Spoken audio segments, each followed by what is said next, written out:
Acompanhe agora mais um tema doutrinário do Evangelho de Jesus. Bom dia a todos, sejamos bem-vindos. Estamos ainda estudando o capítulo 1 do Evangelho.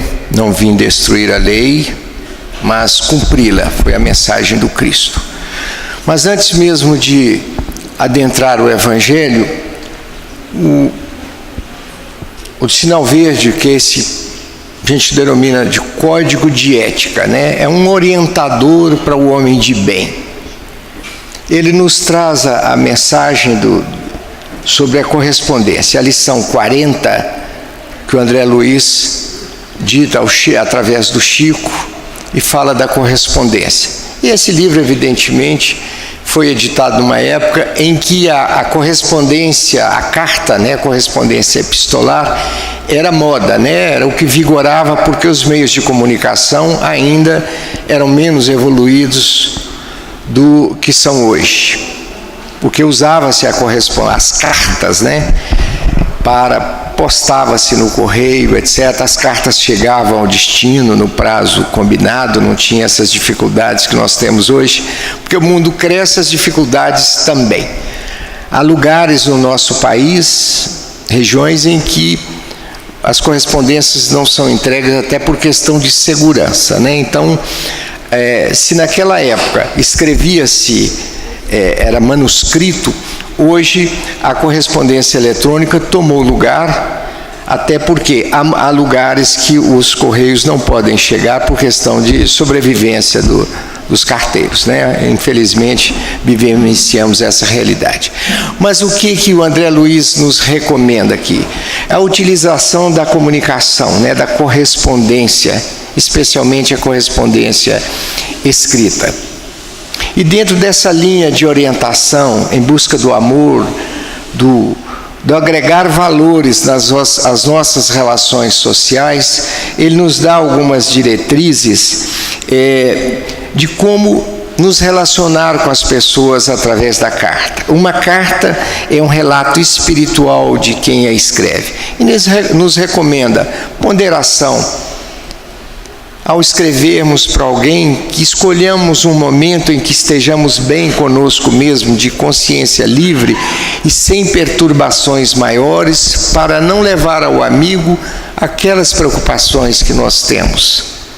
Porque, como a carta é uma manifestação do pensamento, né, formaliza um pensamento que nós temos, aquela mensagem em que encaminhamos via carta atingirá aquele nosso companheiro, tal qual a via do pensamento ou da palavra direta atinge. Então, aquela forma que às vezes num diálogo verbal a gente agride alguém, também através da carta, se não formos prudentes, deixaremos escapar esses momentos de tristeza e de sentimento doloroso e levar ao amigo ou aquele a quem a gente escreve uma preocupação maior.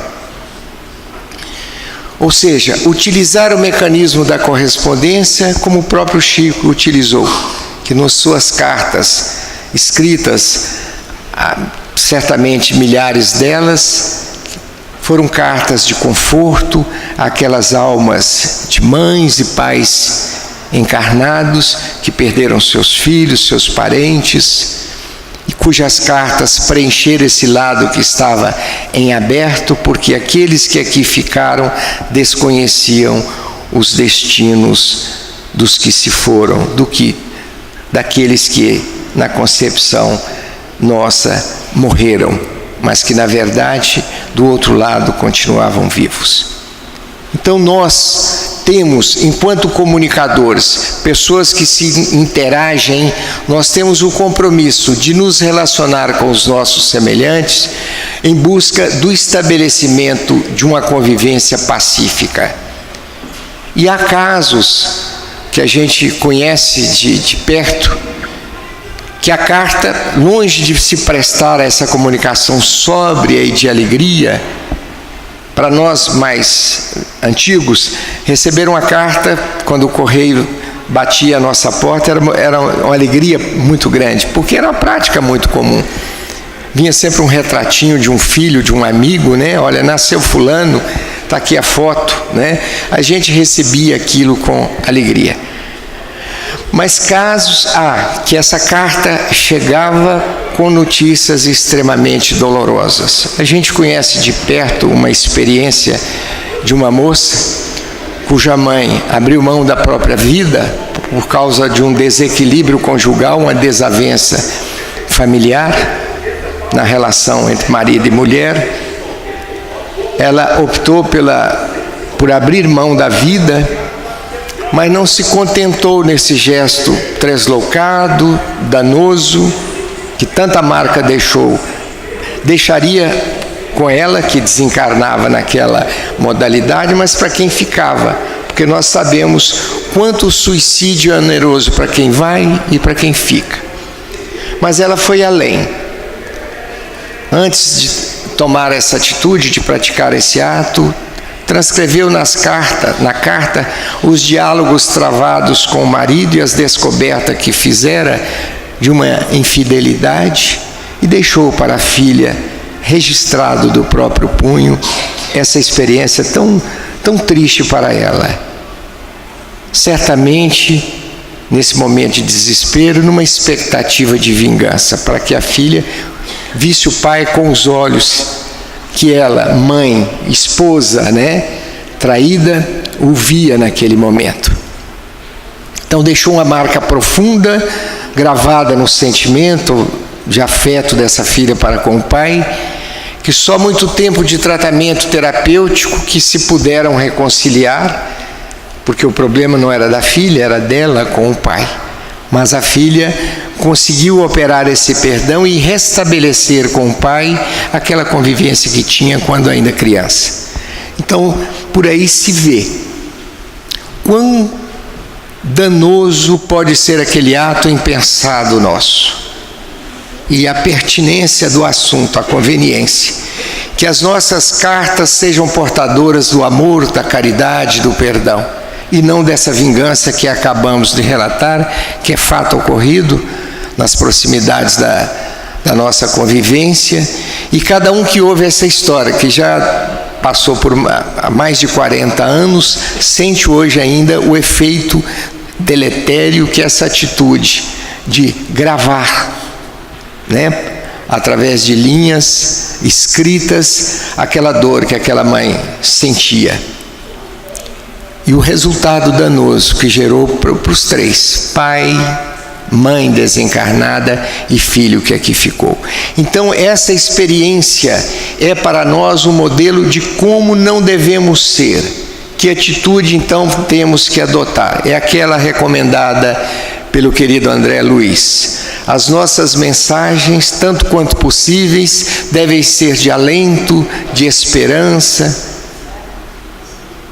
e não de momentos de tristeza. Não vamos colocar no papel e para um amigo esses momentos de profundo questionamento que nós temos, porque muitas vezes ele não está preparado para nos ajudar. Isso pode até agravar a situação pela qual ele passa.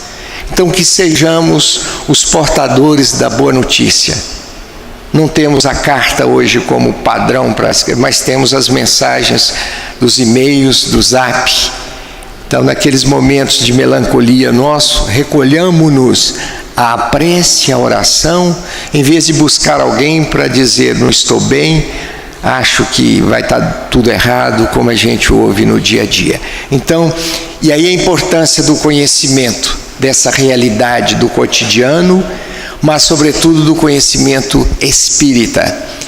Não sejamos os portadores das notícias deletérias que causem danos a terceiros. Sejamos aquele que aparece, ainda que estejamos tristes, mas com aquele abraço de solidariedade, porque provavelmente aquele irmão pode estar em situação até pior do que a nossa. Se não o sobrecarregarmos com essa tristeza, essa revolta íntima, certamente não estaremos colaborando com esse irmão. Então façamos da nossa tristeza, né, vamos transformá-la num gesto pelo menos de solidariedade ao nosso companheiro e levar a ele se não pudermos expressar palavras de profunda esperança, vamos dar a ele um abraço de solidariedade, compartilhando com ele a tristeza de que ele é portador, mas para que ele tenha certeza que estamos, tanto quanto ele, sofridos, mas é um amor que se acrescenta a ele para superar aquelas dificuldades.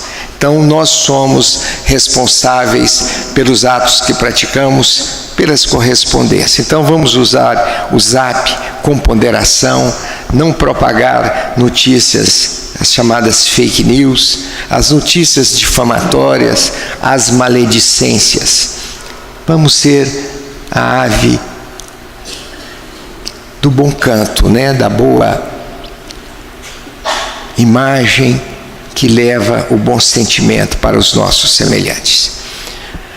No Evangelho segundo o Espiritismo, o tema é o Espiritismo, porque já foi estudado Moisés, que foi a primeira revelação no Monte Sinai, onde recebeu com a sua mediunidade maravilhosa o Decálogo, portanto, portador ou edificador das leis divinas, que as recebeu, ele as transmitiu, mas criador também daquela legislação de outrora, porque aquele povo precisava da legislação civil, que é aquela feita pelo homem encarnado, para botar termo aos excessos que ocorriam. Daí porque naquela época o seu nível de exigência era extremamente severo, a sua legislação era extremamente pesada, onerosa, porque a linguagem da força é o que exigiam aqueles que estavam encarnados naquela época. E cada um ao seu tempo. A legislação humana é o reflexo da sociedade de cada momento. Por isso que ela passa por essa mutabilidade. Países há em que o aborto é permitido, em outros não é permitido, é proibido, é crime, e o Brasil está nesse rol de países que não admite esse ato, porque é classificado como um assassinato, uma eliminação de uma vida. Embora algumas decisões mais diferentes daquilo que o bom senso recomenda, já trilha o caminho de uma permissividade que para nós é extremamente perigosa, porque estaremos banalizando a vida. Bom, mas essa é a legislação dos homens. E nós, enquanto cristãos, temos que oferecer nossa contribuição ética e moral para que essa legislação passe a refletir esse sentimento cristão. Então nós temos o compromisso de nos transformando, transformar o mundo. E é o acesso ao estudo, à pesquisa e ao Evangelho é que vai nos trazer a bagagem para podermos fazer essas mudanças. E não nos desanimemos. Vivendo um momento de transição, atingiremos esses objetivos. Nada ocorre no planeta que não esteja sob os auspícios e o comando do Criador. Pois bem, Moisés então, editando aquelas leis, fez o seu povo, conduziu o seu povo até a chegada do Cristo. O Filho do Criador que veio representando e dotado dessa perfeição inquestionável, nos trazer a mensagem de amor, a mensagem de caridade, de fé, de apreço à vida, de tolerância. Então aquilo que outrora era olho por olho, dente por dente, aqueles fatos que eram tratados com a reação imediata e na mesma qualidade, com o mesmo vigor deletério, o Cristo vem e nos ensina o perdão. Receber o mal praticando o bem, retribuindo com o bem. As injúrias pelas quais ele passou enquanto encarnado e no momento do Calvário, ele nunca as rechaçou na modalidade do revanchismo. E já imolado, sendo imolado ou sendo crucificado, ele pediu ao Pai que perdoasse aqueles que o agrediam, porque não sabiam o que faziam. Somente um ser no patamar do Cristo é capaz de entender uma agressão naquele montante, naquele volume, e pedir perdão por aqueles. E, evidentemente, perdoando-os. Então é um modelo que o Cristo trouxe de um amor profundo, um amor desinteressado, um amor transcendente, um amor universal. Essa é a mensagem do Cristo ao encarnar e trazer, através das experiências vividas, curas realizadas, atendimento de fracos e oprimidos. Lá quando fala nas bem-aventuranças, esse é o amor que ele trouxe e nos ensinou e que, universalizando-se, tornou-se perene.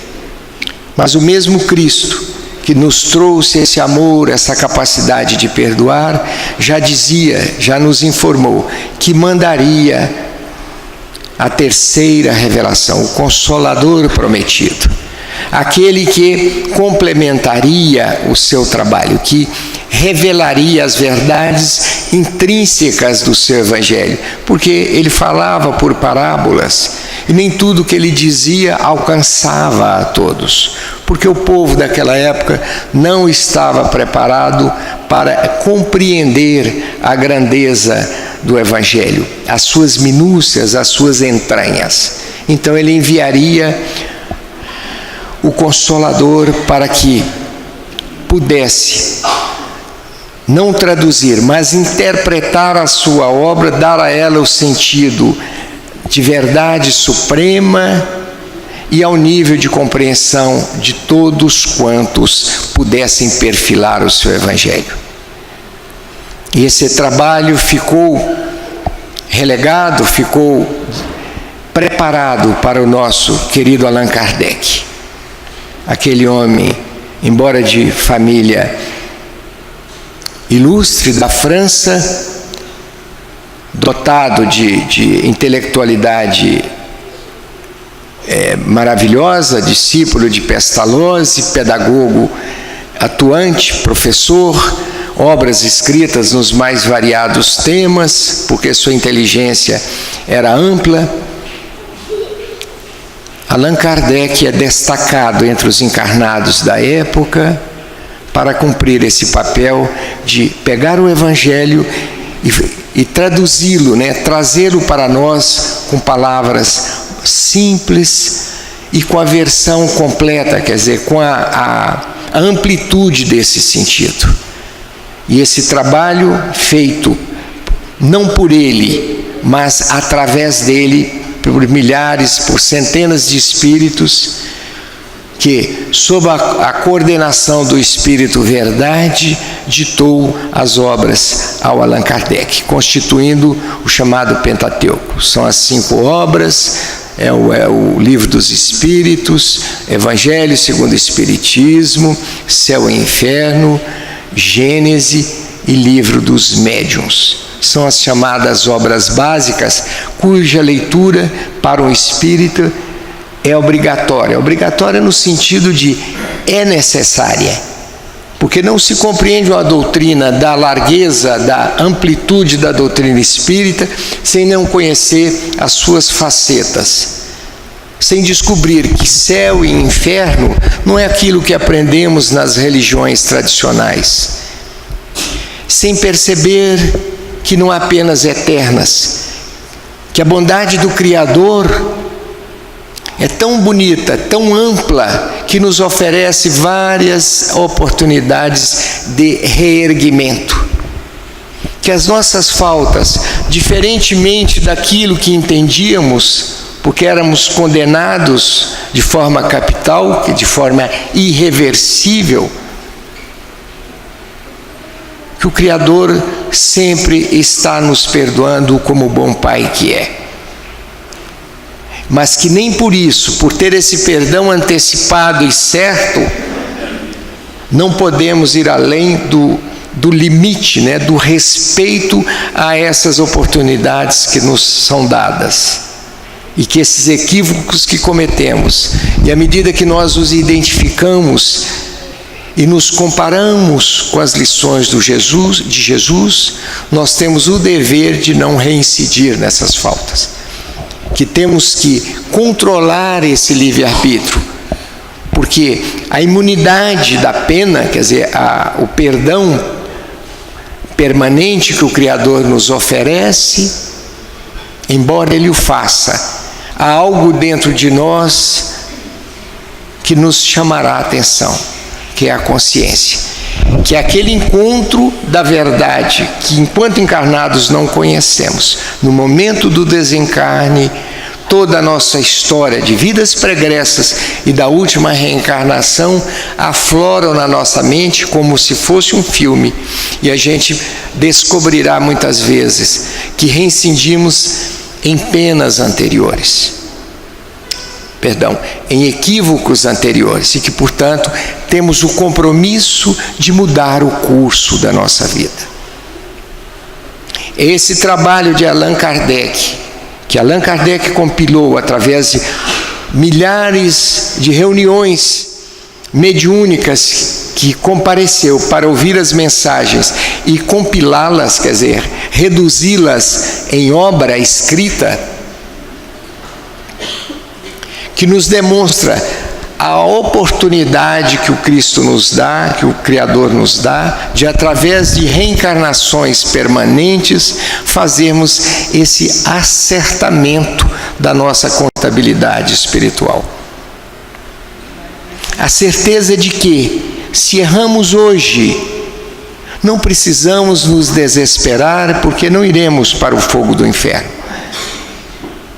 como nós entendíamos antes. Teremos oportunidade de voltar para reparar esses danos. Isso é que é mais importante.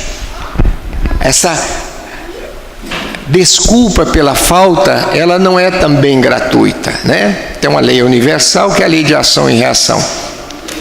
Nós teremos que reparar o nosso erro. Então, nossa atitude, embora tenhamos o perdão, a certeza do perdão do Criador, nós já sabemos, trazida essa informação pelo Cristo e pelos Espíritos superiores, que nós haveremos de responder por todo o mal que fizemos.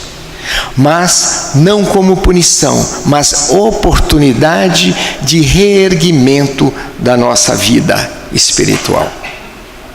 Então, a reencarnação, embora para muitos seja dolorosa, porque ela vem com sentido de prova ou expiação nesse mundo de hoje, ela é indispensável que passemos por ela e aproveitemos a oportunidade para reparar os nossos equívocos, porque estamos a caminho do mundo de regeneração, e lá estarão tão somente aqueles que tenham feito esse para casa, esse trabalho de casa, que é de mudar, abrir mão dos vícios, dos equívocos, para levar uma vida de amor, de fé e caridade.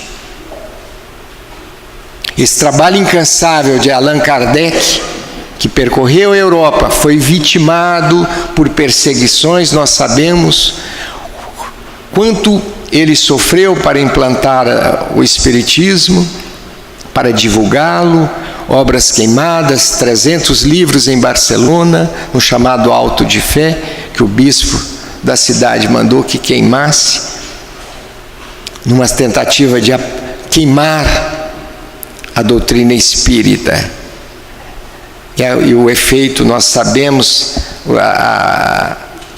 a literatura espírita nos traz. Aquele gesto de profunda agressão, longe de apagar ou inibir o progresso da doutrina espírita, serviu de propagação para ele.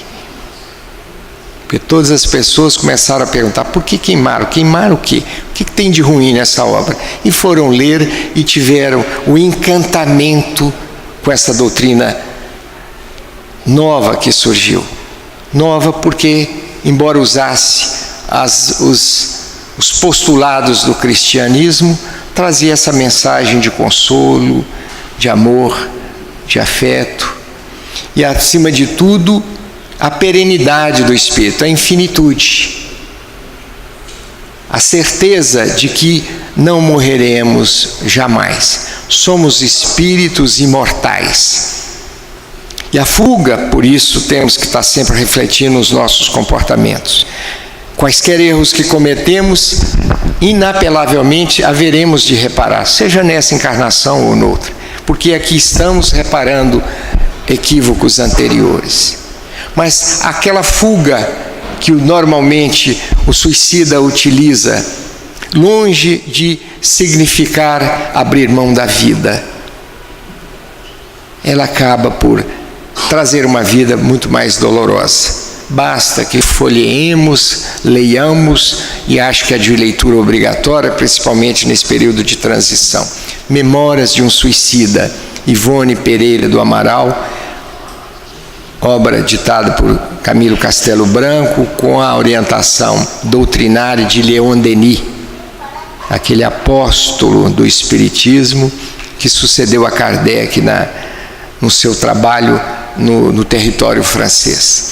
Então, meus queridos irmãos, a doutrina espírita é essa luz que nos ilumina, e iluminará a todos os cristãos.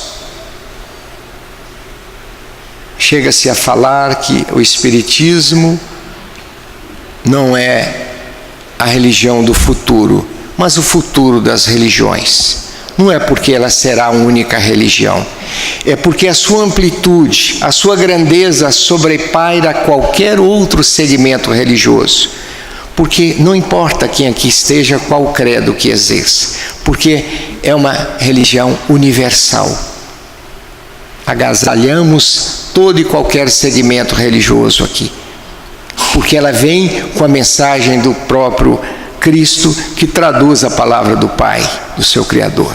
Então, essa é a ideia de que o Espiritismo é o futuro das religiões, porque ela vai universalizar os seus postulados, e veremos, se Deus quiser, que os demais segmentos religiosos, atentos a essa faceta de amor, a essa face de não discriminar, não em razão do credo, universalizar o amor, porque a religião é, acima de tudo, o amor cristão.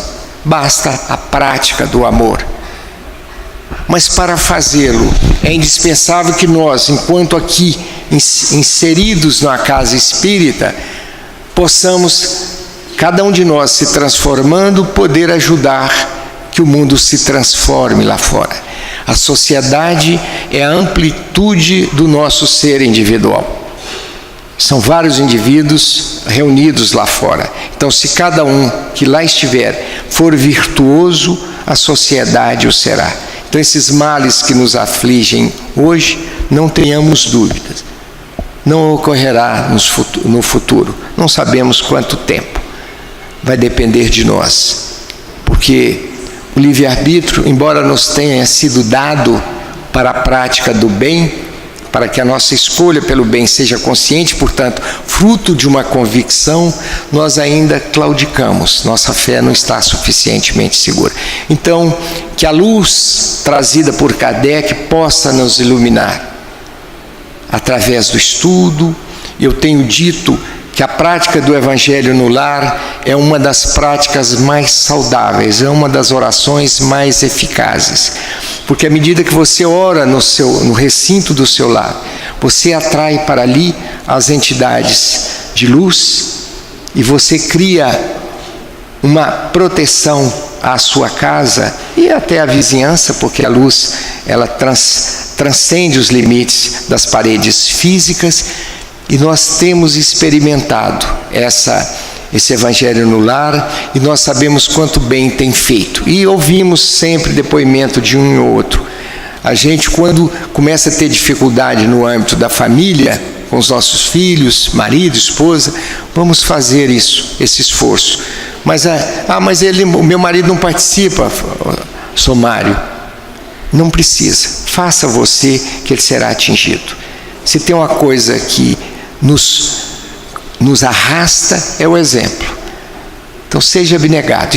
ore por ele também. Com o tempo, aquelas palavras de amor que você lê e você comenta em voz alta, e tem que ser em voz alta, para que os espíritos que também vão para se orientarem, para aprenderem, vai atingir aquele filho que está no quarto de porta fechada, porque tem horror de fazer a prece. Um mês depois, 2, a porta já estará aberta, o som vai chegar a ele com mais vigor, e de repente, acanhadamente, ele se senta na extremidade daquela mesa que você está orando. E um belo dia, ele vai virar e falar: eu também quero ler. Não nos iludamos, essa é uma verdade que temos que constatar, e ela é possível e provável. Nós precisamos ter perseverança. E o bom cristão e o bom espírita não se entregam, perseveram, porque a fé é a mola propulsora das nossas atitudes, e o amor é a virtude que tem que expandir de cada um de nós. E amar é dividir o nosso conhecimento e as nossas orações. Então, que a luz do Espiritismo, o conhecimento trazido das obras de Allan Kardec e aquelas complementadas pelo Chico, seja o nosso norte, a nossa orientação, os subsídios para a nossa vida cotidiana. Que sejamos todos amparados, que o Cristo, portanto, nos ampare hoje e sempre. Que assim seja.